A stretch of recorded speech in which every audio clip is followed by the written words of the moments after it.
existir el cambio para el mundo, el camino y la verdad. Queremos proclamarlo, no hay otro como tú. Hay vida en Jesús, hay vida en Jesús. Dile a un amigo, hay vida en Jesús. Oh, oh, oh, oh, hay vida en Jesús. Oh, oh, oh, oh, hay vida en Jesús.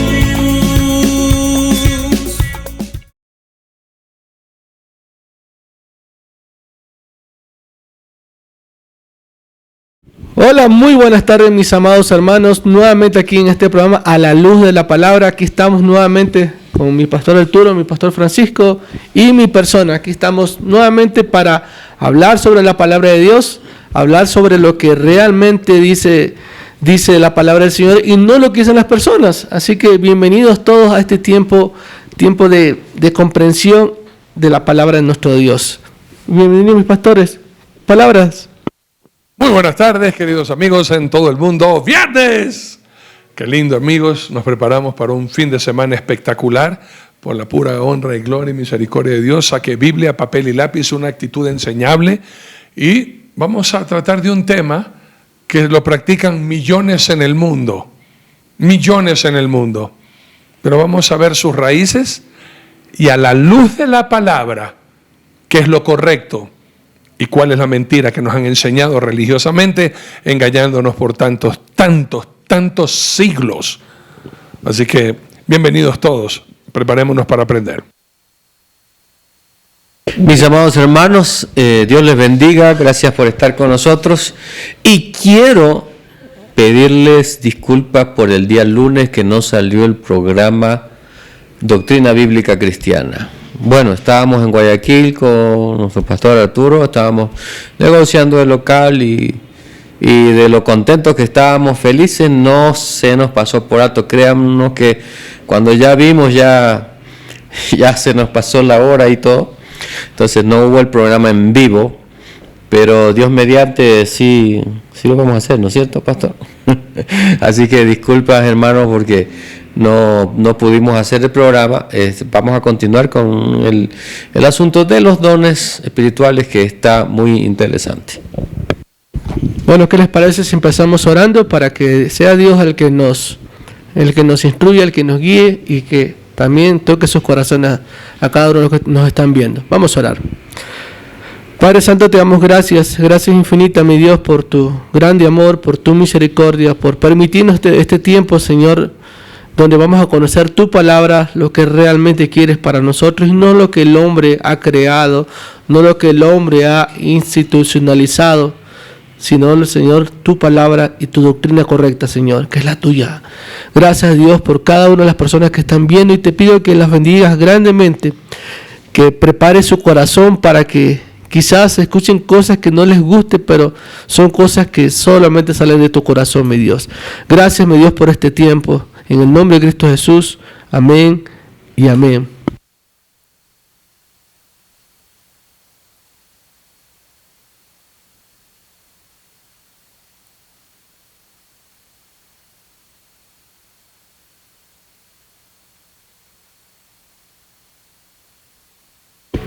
Bueno, y el día de hoy vamos a hablar, el título es Santo de mi devoción. Santo de mi devoción habla sobre los santos, los santitos que tenemos, quizás algunos cristianos en la billetera. En medio de la Biblia, cristianos, con una estampita ahí. Y vamos a hablar de dónde empezó este tema de los santos, por qué la iglesia es la que santifica o canoniza, dónde empezó, por qué empezó. ¿Y qué tan cierto y real es eso de que uno debe postrarse a un santito o quizás a ciertos santos lo ponen de cabeza para ver si se casan? Así que empezamos, mi pastor Francisco. Bueno, Señor les bendiga, mis amados hermanos. Quisiera empezar con un versículo para de ahí poder partir. 1 de Pedro 1:15. La palabra del Señor dice, sino como aquel que os ha llamado, esa palabra, tomemos en cuenta kaleo en griego, es el llamado, dice, es santo. Y aquí, ahí ya nos va a explicar el pastor Bolívar, pero aquí aparece la palabra griega agios, que junto con kaleo, o sea, tiene que ver con el llamado de Dios a hacer una función en específico que ya vamos a explicar. Dice, sed también vosotros santos en toda conversación, dice en la versión en griego. Entonces, ¿cómo lo dice en la Reina Valera? Ya lo vamos a leer. Entonces, amados hermanos, yo creo que aquí se destruye una de las más grandes doctrinas que ha sido propagada durante muchos siglos, porque esto de ser santo se nos ha metido en nuestra cabecita, o se nos ha enseñado por mucho tiempo que es un muñeco que se coloca ahí en un cuadro o una estatua o en un altar y se le pone velas, un pedestal, ¿no es cierto? Entonces, amados, no está de acuerdo con lo que dice las Escrituras, porque cuando el Señor me dice que yo sea santo, como aquel que me llamó es santo, o sea, me está diciendo que tengo que ser como Dios, o que yo voy a ser como un Dios, o que de pronto yo voy a estar en un pedestal para que me pongan velitas y me recen. O sea, hemos llegado hasta lo más ridículo que me parece a mí, de adorar a la Santa Muerte, a una calavera, algo que representa maldad, algo que representa asesinato, algo que representa robo, algo que representa miseria, llegar a decirle Santa Muerte. Qué tremenda cosa. El Señor nos manda a nosotros, a los que estamos vivos, porque esa es otra característica del ser santo, ¿no? En la Iglesia Católica, para ser santo, tú primero tienes que haber muerto. Y no solamente haber muerto, sino que el Papa tiene que declararte a ti como santo. Sin embargo, ¿qué es lo que nos dice las Escrituras? El Señor nos dice en este versículo que nosotros hemos sido llamados a ser santos. O sea, no mientras morimos, sino mientras estamos vivos. ¿Y santos en qué? Justamente aquí en este versículo dice, en toda conversación, dice. O sea, ¿cómo eres santo en una conversación? ¿Cómo un muñeco que está ahí puesto en un pedestal es santo en conversación si ni siquiera puede hablar? Es que está hablando la palabra del Señor, que la santidad nuestra es que somos, en este caso, apartados para su obra, apartados para Dios, santo. Eso es lo que literalmente quiere decir esta palabra. Dice, el verso que sigue, el 16, dice, porque escrito está, sed santos, ¿no?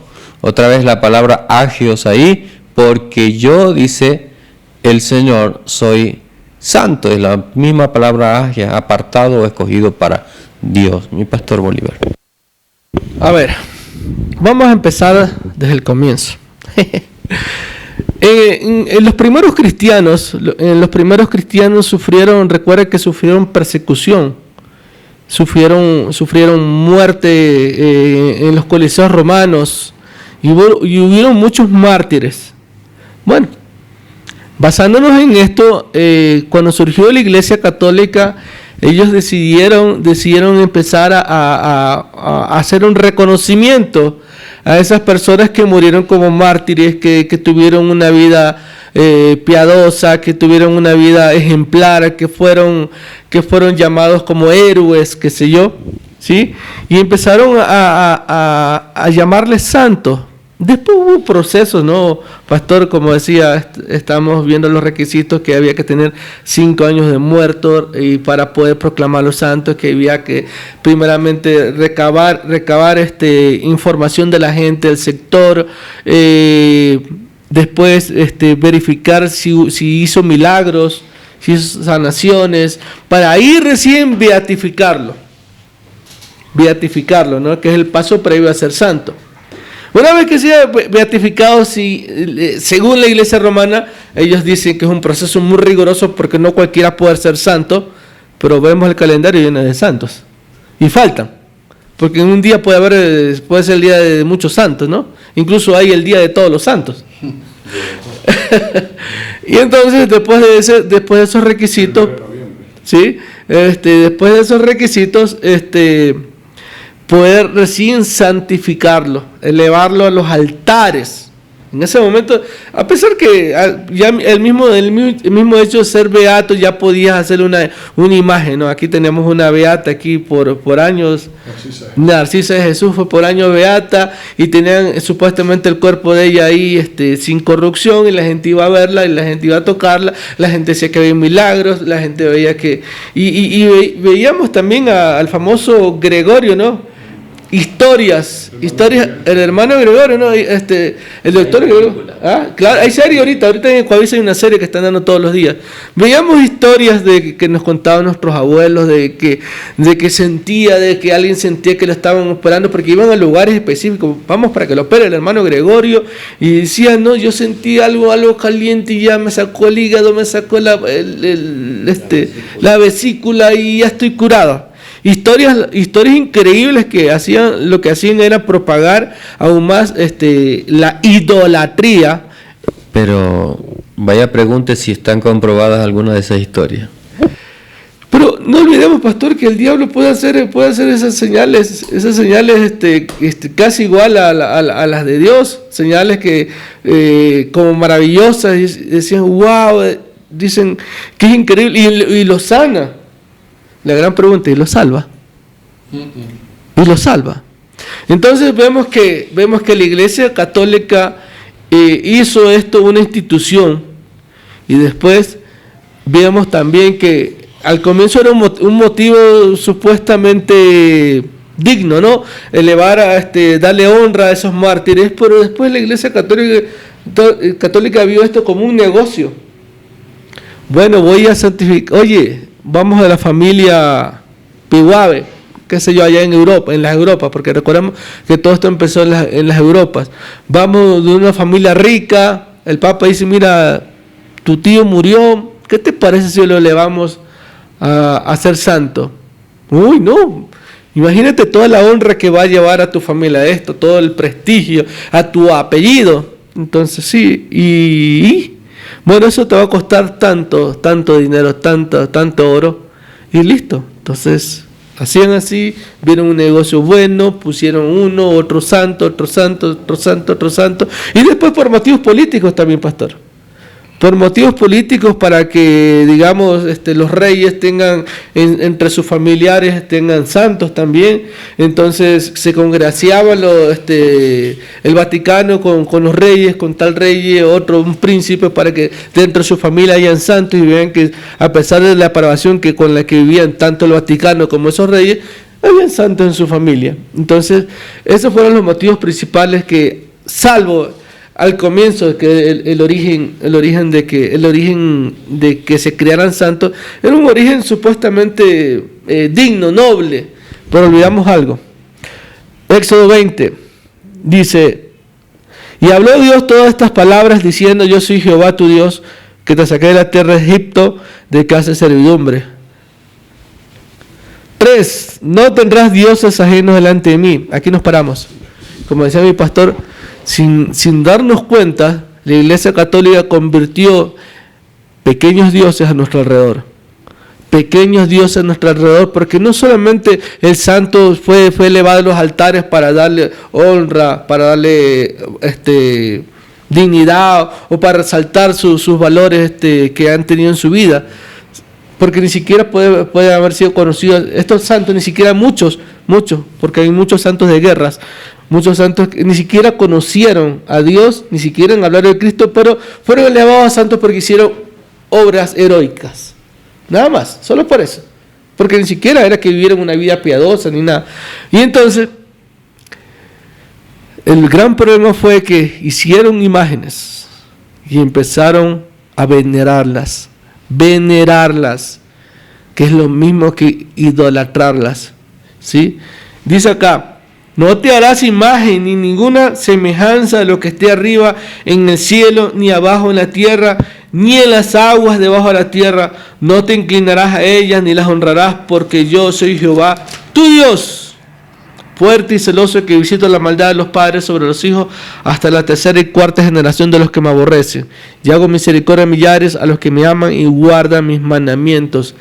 La Iglesia Católica creó dioses, pequeños dioses que podían hacer milagros, que podían hacer curaciones, que podían levantar muertos, que podían hacer cosas similares a las que hizo Jesús, a las que hicieron los profetas, a las que hicieron los apóstoles, y crearon nuevas formas de idolatría, nuevas personas para adorar, y nos alejaron del único que se debía adorar e idolatrar, que es nuestro Dios. Y no crearon uno, sino crearon millares de santos.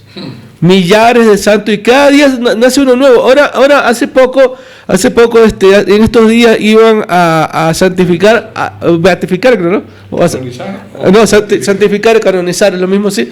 Iban a santificar al primer santo millennial. Al primer santo millennial, o sea, el primer santo joven de la época actual. De la época actual, que vivió una vida piadosa y murió joven, enfermo, y moría, dice él, por la Iglesia Católica, que era un líder de jóvenes, pero va a ser el primer santo millennial. Y entonces, ¿a qué nos llevó todo esto, pastor?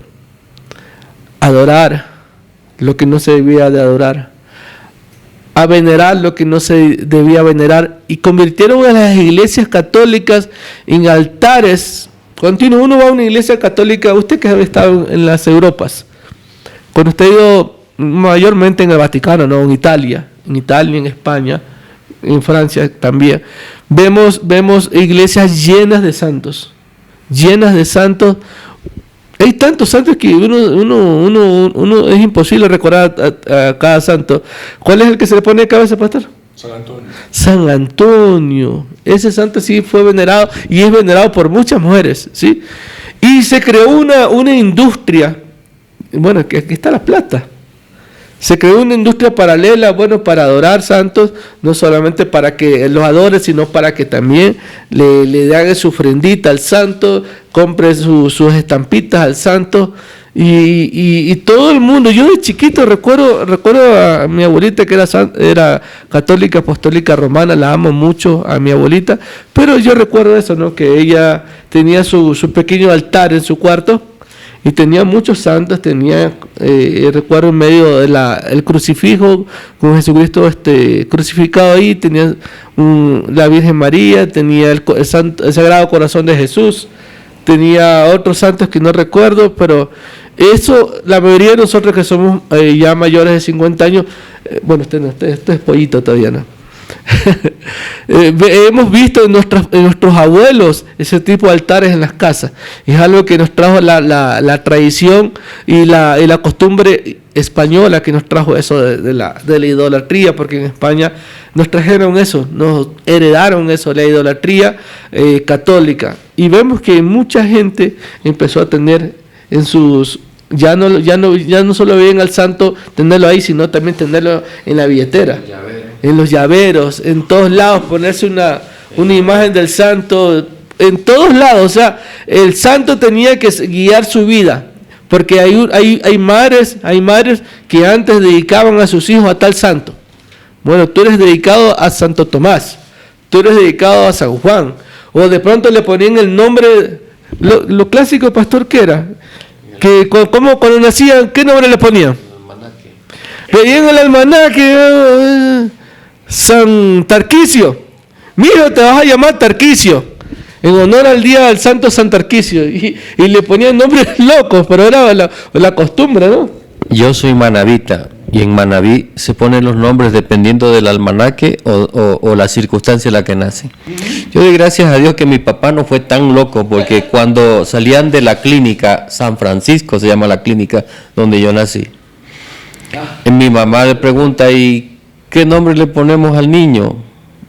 Mi papá mira hacia atrás y dice: ponle el nombre de la clínica. Y yo me llamo Francisco gracias a la clínica. Gracias a Dios no me llamo San Francisco. O Clínica San Francisco, como muchos hacen en Manaví.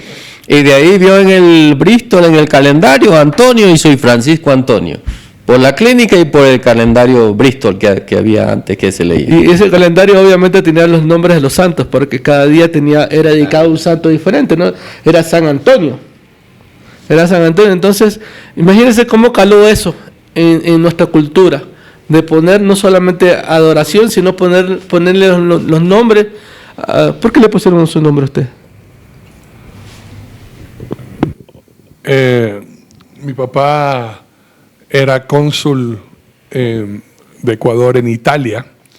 Cuando yo nací en Italia, el mejor amigo de mi papá, una persona muy pudiente allá en Chiavari, en la provincia de Génova, se llamaba Arturo, por él. No fue por San Arturo entonces. Ok, entonces vemos que la depravación total de la Iglesia Católica por aspectos políticos, por aspectos económicos, hizo que todo un pueblo, todo un mundo entero se dedicara a adorar santos. Pero adorar santos, ¿es bíblico, mi pastor Arturo? Veamos algo. Ya, imagínense la lógica, cómo se la puede tergiversar en algo diabólico. Porque si usted ve cuál es el significado de santo en la interpretación católica, es una persona venerable, una persona que vivió una vida ejemplar y que sirve de modelo para motivar a otros a imitar el estilo de vida de esa persona. El mismo apóstol Pablo dijo eso. Usted ve en 1 Corintios 11:1, el apóstol Pablo dice: sed imitadores de mí, como yo de Cristo. Entonces, parece que tiene algo de bondad y algo de aceptabilidad, de lógica, ¿verdad? Ya que vivió una buena vida, es una vida ejemplar para que otros sigan su ejemplo. El problema aquí resulta, amigos queridos, ¿de dónde viene esa? ¿Qué significa ser beato? Okay. Los requisitos en la Iglesia Católica para que una persona pueda ser primeramente beatificada y luego canonizada son básicamente estos requisitos. Primero, tiene que haber estado muerto mínimo 5 años, como ya mencionó mi pastor. Segundo, ser una persona venerable, es decir, que le haya caído bien a mucha gente, que tenga carisma, que haya en vida demostrado que tiene una aceptabilidad para que la gente, de una vez que yo me muera, me puedan venerar. Lo tercero, si es mártir, haber hecho un milagro. Si no es mártir, mínimo 2 milagros comprobados. Luego de eso, ser beatificado. Imagínense lo que significa ser beato, bienaventurado. ¿Qué es lo que significa ser beato? Cuando mi Señor Jesucristo le dedicó los primeros 12 versículos del capítulo 5 de Mateo a las bienaventuranzas, y que cualquiera puede ser beato. Sin embargo, aquí ellos lo hacen de una manera como que fuera honorífica. Esta persona se le ha dado 2 milagros, en vida fue muy querido, pues ahora va a ser beato, bienaventurado. Y luego de un proceso es canonizado. ¿Qué significa canonizado? Que le da la potestad de ser subido a los altares como intercesor delante de Jesús, por el que le ruega al santo para que le obtenga un favor. Ok, vamos a retroceder el cassette un poquito atrás. Cuando Constantino, políticamente, él no se convirtió nunca en el cristianismo, mentira, eso que dice, cuando él se convirtió al cristianismo, mentira. Quien tuvo curiosidad fue Helena, la madre, que viajó a Israel a conocer todos los lugares donde se predicaba de Jesús, 450 años después. Y cuando dijeron, pues, los que iban por costumbre o tradición, decir, no, aquí era el lugar donde hicieron los panes y los peces. No había ninguna cuestión arqueológica para demostrar que así era, pero Helena dijo, aquí era, y aquí hay un templo pagano entonces cristianizamos este templo pagano y aquí decimos que aquí fue donde Jesús hizo la multiplicación de los panes y los peces. Acá es el templo de la bienaventuranza, aquí hay un templo pagano, cristianicemos ese templo pagano y hagamos de decir que aquí fue donde Jesucristo hizo la bienaventuranza. Que por acá hizo otro milagro Jesús, había un templo pagano, lo cristianizaron. Eran templos paganos dedicados a dioses falsos, cristianizados. ¿Qué significa cristianizados? Que dentro de todo lo que había dentro, diferentes imágenes de sus falsos dioses, ahora le cambiaron el nombre de dioses paganos a figuras cristianas. Pero el fondo era paganismo puro. Como no se podían destruir, porque la gente se iba a levantar contra aquellos que venían a destruir a sus dioses, una de las guerras más sangrientas son las religiosas, porque tiene que ver con su Dios y sus creencias. Entonces cristianizaron a todos estos dioses y les pusieron nombres cristianos. Y aquí surge una idea. Acuérdense que el catolicismo fue fundado no por amor a Dios, sino por poder. Hermano, despacito. ¿Por qué la iglesia, por qué el Vaticano está en Roma? Si Cristo nunca fue a Roma. ¿No cree usted que si Cristo fundó su iglesia, supuestamente tenía que haberla hecho en Jerusalén, pues, o en Galilea, o en alguna parte de Israel? ¿Por qué en Roma? ¿Por qué? Si Cristo nunca estuvo en Roma. No, es que dijo que era sobre el cadáver de Pedro, y como Pedro murió en Roma, hay mentira, Pedro nunca estuvo en Roma. No hay ningún documento arqueológico histórico que demuestre que Pedro fue a Roma. Pablo sí, Pedro no. Pero, hermano, si empieza todo con una mentira, todo comienza a fraguarse en puras mentiras y tradiciones. Entonces, como Roma estaba perdiendo su imperio por la decadencia moral, la corrupción, la prostitución, la depravación del pueblo romano, nace alguien muy famoso llamado Gregorio el Grande. Este Gregorio el Grande es el que tiene la idea de unir la política con la religión. Miren lo que está, déjeme irle poniendo despacito. Jesucristo asciende a los cielos y los apóstoles comienzan a predicar el evangelio. Llega el evangelio a Roma. Escuche bien esto.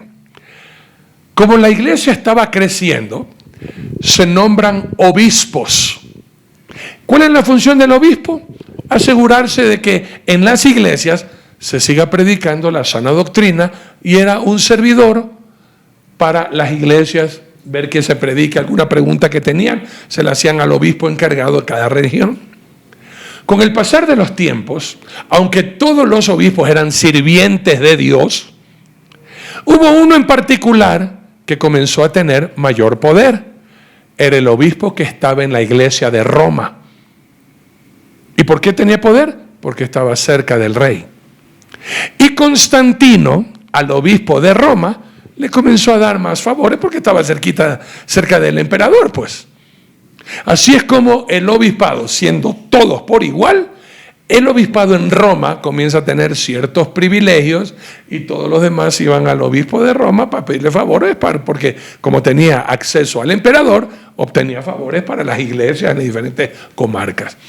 Eso se dio cuenta Gregorio el Grande muchos años después, y se da cuenta que con el obispo tenía gran aceptación a las masas, y copiando de la religión egipcia, hermanos, si no ha visto nuestro documental, Catolicismo, Cristianismo, Plagio Egipcio, está en YouTube.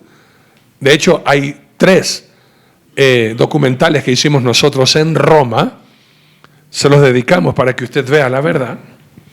Entonces, ¿qué hicieron? ¿Qué hizo este Gregorio el Grande? Crea esta famosa imperio, dándole poder ya no a la política, sino a la religión. Usted sabe, hermano querido, mira qué poderosa se convirtió la Iglesia Católica, que nadie podía reinar si el Papa no lo santificaba. el Papa llegó a ser la persona más poderosa del mundo. Más que rey. Él es el que ponía o quitaba reyes. Él es el que mandaba matar a un rey o mandaba hacer lo que al Papa le daba la gana. Y usted conozca la historia de los papas, está en YouTube, está en los libros de historia, eran los depravados y corruptos más grandes del mundo. Porque no eran cristianos, eran religiosos y hacían y creaban cosas a sus conveniencias. Entre otras cosas, amigos queridos, era esto: la idiosincrasia y la creación de poder tener muchos recursos. ¿Por qué la Iglesia Católica se convirtió en un imperio tan poderoso? ¿De dónde tenía tantos recursos? De la fe de la gente. E inventaron, prácticas antiguas. Miren lo que está en la Biblia. En Hechos capítulo 19, versículo 23 al 26. Miren este gran problema que se metió Pablo al quitarle el negocio de los templos pequeñitos que se hacían de plata a la diosa Diana. Mire usted. Hubo por aquel tiempo un disturbio no pequeño acerca del camino, porque un platero llamado Demetrio, que hacía de plata templecillos de Diana, daba no poca ganancia a los artífices, a los cuales, reunidos con los obreros del mismo oficio, dijo: varones, sabéis que de este oficio obtenemos nuestras riquezas.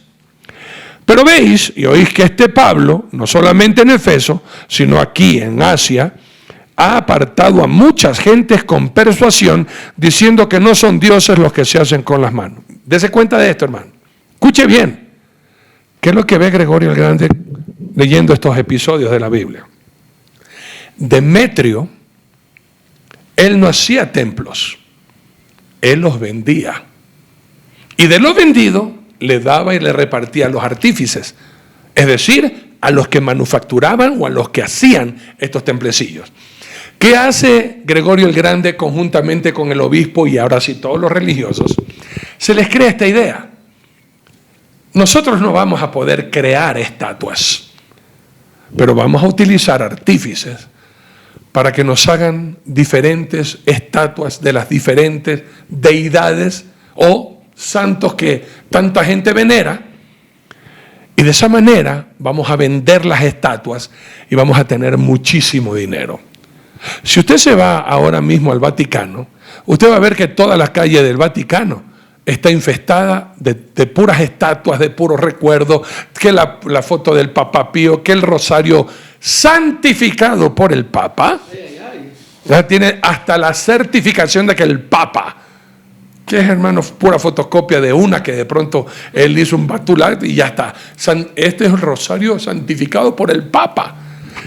Le entran millonadas de dinero, hermanos queridos, a las arcas papales. Y crean esta idea.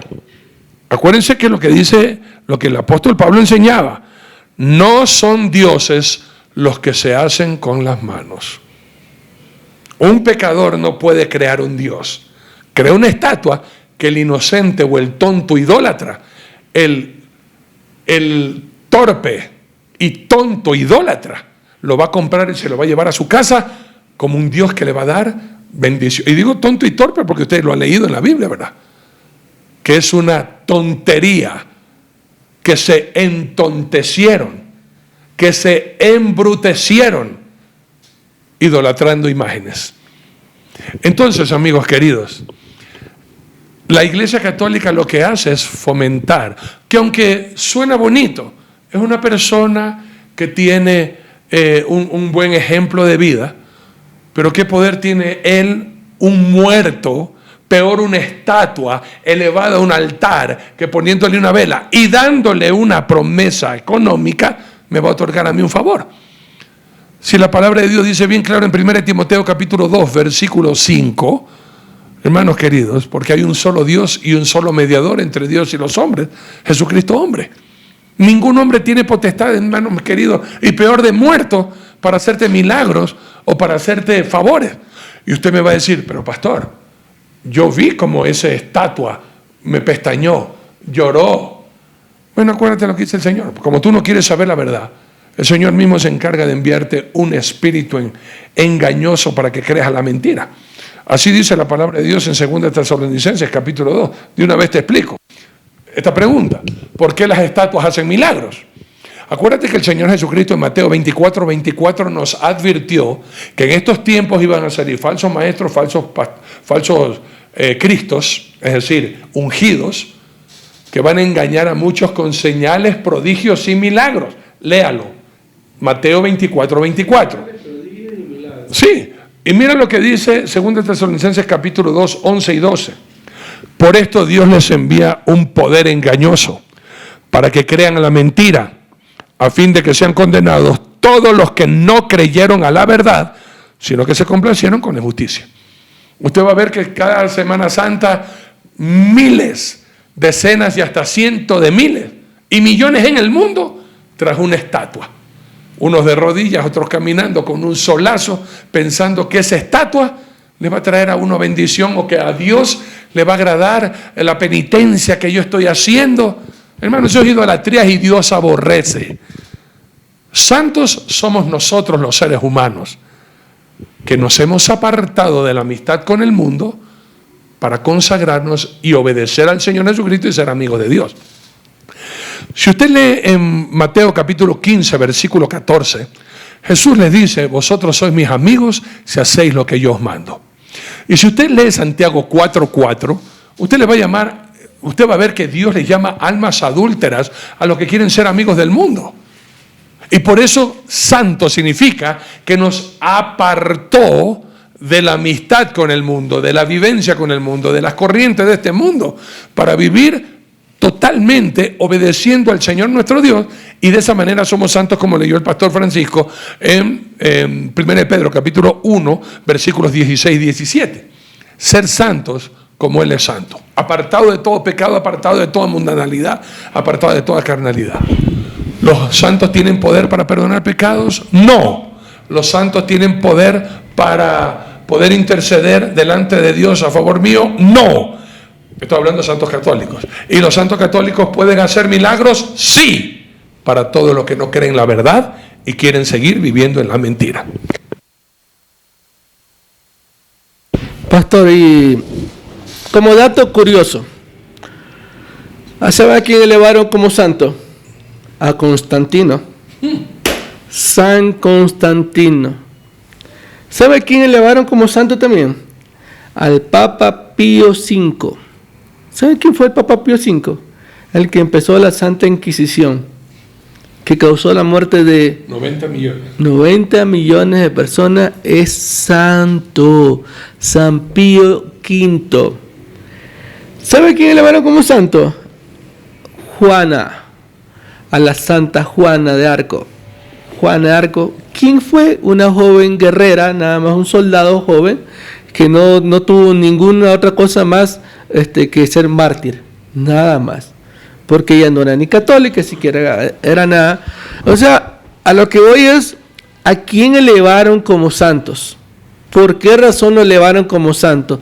Los intereses económicos fueron primero, los intereses políticos fueron primero, y después con el tiempo, con los siglos, empezaron supuestamente a ser más rigurosos. Ya empezaron a tener esto, ¿no? Que vamos a esperar 2 añitos. Pero antes era rápido, pastor. Antes de todo este rigor que hay ahora, y no rigor mortis, sino el rigor que tiene la Iglesia Católica, antes era fácil.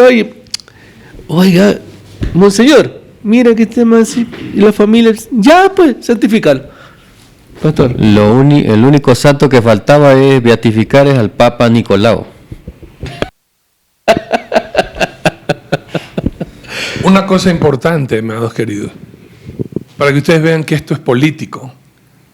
De cada país están santificando a una persona. Acá en el Ecuador ni siquiera se acordaron de Ecuador. Habían tantos procesos hasta que venía el Papa Juan Pablo II al Ecuador, y como la venida, santificaron al hermano Miguel. Ese es el santo ecuatoriano.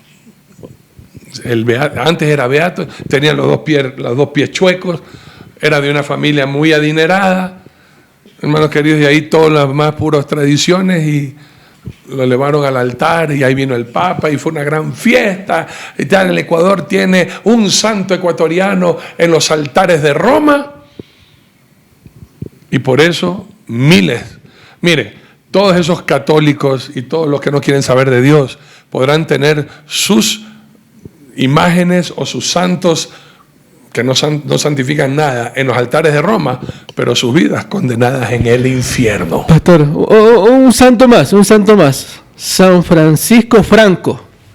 ¿Le suena el nombre? No.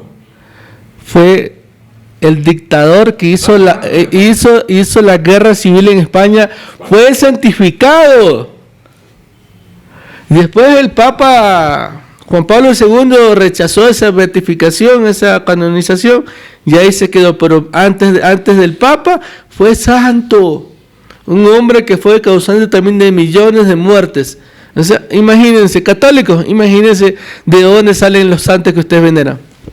Pastor. ¿No beatificaron a Hitler por si acaso? Casi. Y Hitler se llevaba muy bien con la Iglesia Católica. Ojo, se llevaba excelente. Por eso nunca va a escuchar que hubo un perseguido, un muerto católico, porque él se consideraba católico, ¿no? Se consideraba católico. Y entonces vemos a San Antonio de Padua. Creo que sí, así es. San Antonio de Padua.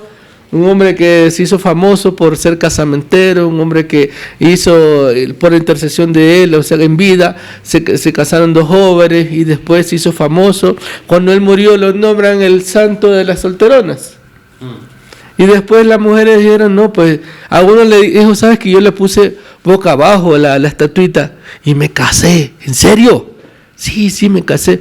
Y empezó la tradición, a poner cabeza a San Antonio para que le consiga María a las mujeres. Entonces, imagínense todo esto que simplemente causa risa, pero nos aleja de Dios definitivamente. Nos aleja de la presencia de Dios y nos hace idólatras. Por eso los católicos que me digan, no, yo no soy idólatra, yo no soy... ¿De qué hablan? Si adoran, estoy seguro de que usted le abre la billetera a un católico, está lleno de estampitas. Yo cuando era pequeñito, me regalaron una billetera y mi abuelita me puso 2 estampitas. No sé de qué era, pero eran una imagen raras. Pero me las puso, porque era lo natural y normal. Es lo natural y normal en el mundo católico. Entonces, pero vemos que ser santo es ser separado para Dios, consagrado para Dios. ¿Sí? En Efesios 1:1 dice Pablo, apóstol de Jesucristo por la voluntad de Dios, a los santos y fieles en Cristo Jesús que están en Efeso, gracia y paz a vosotros de Dios nuestro Padre y del Señor Jesucristo. Él está llamando a las personas que viven ahí, a los que estaban consagrados. No estaba llamando a muertos, porque realmente los santos son los que son muertos. Ahorita, en la actualidad, no hay ningún santo vivo. ¿Hay algún santo vivo, por cierto, pastor? Yo, Pastor Francisco, Pastor Bolívar, todos los que hemos sido apartados del mundo para vivir para Dios, como dice 2 de Pedro capítulo 2, versículos 9 y 10, somos santos delante del Señor.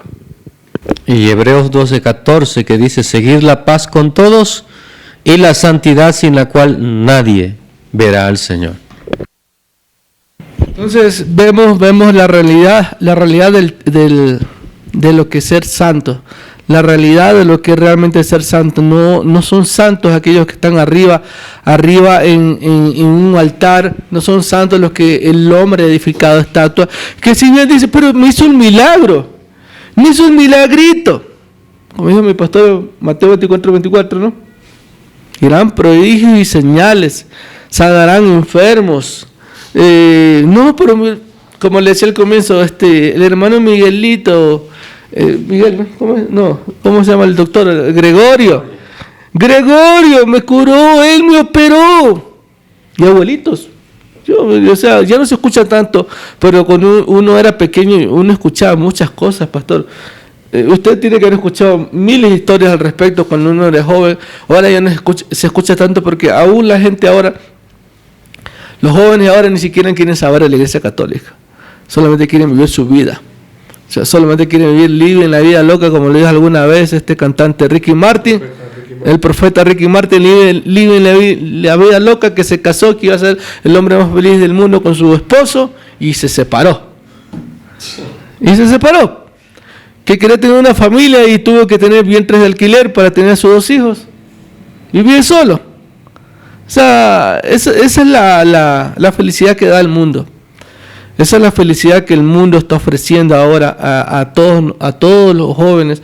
Por eso los jóvenes ahora no quieren saber ni siquiera de iglesia católica, ni siquiera de iglesia evangélica. Lo único que quieren saber de sus dioses del reggaetón, de sus dioses del rap, de ese tipo de música, del perreo, que esos son los que adoran e idolatran, sí, mucho. Así que, mis hermanos, entiendan que ser santo es ser persona consagrada y separada para Dios. Nosotros, como dijo mi pastor, somos santos. No porque somos perfectos. ¿Ustedes también? Sí, ustedes también son santos. Todos los que creemos en Jesucristo y vivimos y compartimos su palabra, somos llamados a ser santos. Así como lo hizo Pedro, ese llamado a todos los hermanos de Efeso. Imagínense, tenemos que vivir una vida consagrada a Dios. Así que bueno, el tiempo se nos está terminando, mis pastores. Un tema muy apasionante, porque la verdad es un tema que la iglesia evangélica no lo habla mucho. Ahorita poniéndome a analizar, sí, sabemos que no es idolatría, pero no sabemos ni siquiera los orígenes. Es importante conocer cómo empezó todo esto, cuál es el fin real de la Iglesia Católica al levantar santos y cuál es el fin económico que viene detrás de todo eso. ¿Y Pastor Francisco? Segunda de Corintios 7:1 dice: así que, amados, pues tenemos tales promesas, limpiémonos de toda inmundicia de carne y de espíritu, perfeccionando la santificación en temor de Dios. Así que vamos siendo santificados aquí, vivos, no muertos, y somos apartados para Dios. Amados hermanos, estoy dando este servicio de enseñanza de guitarra, piano y canto para aquellos que están ahí, que no pueden asistir acá presencialmente. Lo estoy dando por medio de Zoom o por medio de WhatsApp para aquellos que deseen. Así, de esa manera nos ayudan a nosotros los pastores de Casa de Oración de un Amigo. Dios les bendiga, y ahí va a estar mi número para que me contacten, o si no, me contactan a través del Pastor Arturo Norero. Mis amados, recuerden, el día domingo, pasado mañana, les hacemos la cordial invitación presencialmente. Vengan a Casa de Oración de un Amigo. Si no tienen una iglesia de sana doctrina, vengan a gozarse en la presencia del Señor nuestro Dios. 7:30 o 10:30 de la mañana estamos presencialmente, y transmisión a todo el mundo a las 7:30 de la mañana de este estudio tan profundo que estamos obteniendo, Inocencia Interrumpida, tercera parte. Les esperamos, que Dios les bendiga y tengan un lindo fin de semana. Por favor, quiero también recordarles que está a la venta también la biblioteca digital Libronix, ¿sí? Con más de 2.000 libros de textos bíblicos, de Biblias de todas las versiones, inclusive de diferentes idiomas, libros teológicos. O sea, es una enciclopedia completa que usted la puede instalar en su computadora, en su laptop, y llevarla para hacer estudios bíblicos, para hacer aquel que quiera ser pastor puede hacer homilética ahí, etcétera. Para cualquier persona que quiera escudriñar aún más la palabra del Señor, usted me puede escribir por medio de mi pastor, me puede escribir a mí, y de verdad es una gran bendición para las personas que lo tienen. Bueno, terminamos. Muchas gracias con todos por haber estado en este programa, y no olviden que hay vida en Jesús. Dile a un amigo.